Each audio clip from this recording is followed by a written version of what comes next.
Rules are useful and good, and in the Psalms they are a sweet source of joy. But rules can also be ugly and deadly when they are applied in a legalistic way. For example, God commanded a day off once a week, which makes 52 days a year, so over 7 weeks holiday. But the Pharisees regarded it as a law, not a benefit. So they wanted to make sure you didn't accidentally perform even minor work on that day by adding extra rules. They said you shouldn't carry any tools on the Sabbath, including anything as small as a needle pinned to your clothes, because you might be tempted to repair a hem while on the Sabbath, without remembering that this was work. The definition of work gradually included more and more things. In Jesus' day, they added the category of healing, which included giving medicines or rubbing in ointments. And by the end of the century, even praying for healing was forbidden. On the Sabbath, you couldn't even rescue someone who'd fallen into a pit, unless they were likely to die before the end of the Sabbath, because at least they recognized that saving life overrides other commands. Even then, you had to pull them out with something such as a coat, not with a rope, because that was a tool.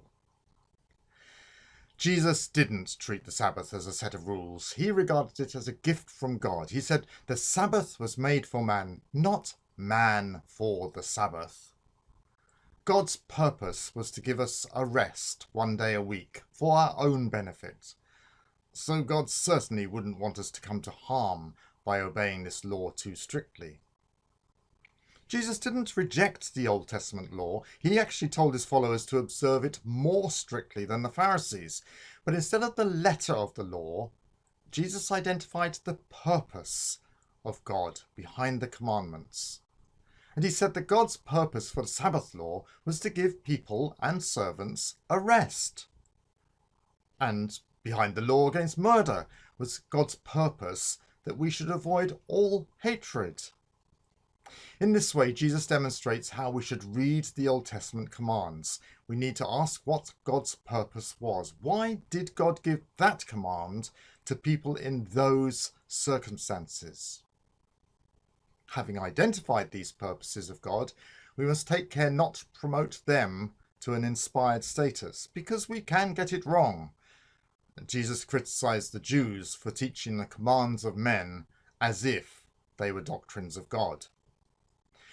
We might be tempted to think that our understanding is so perfect that we can teach our interpretations as if they are God's words, and then create a new rule based on that.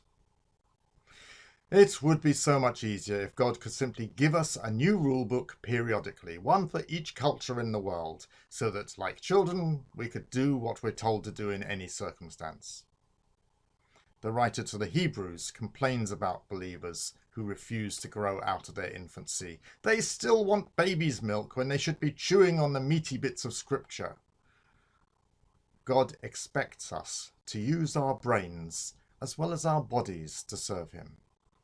So, our method for dealing with rules that aren't timeless is to look for the original purpose of that rule. And we do this by asking 2 questions. What was the culture at the time this rule was given in the Bible?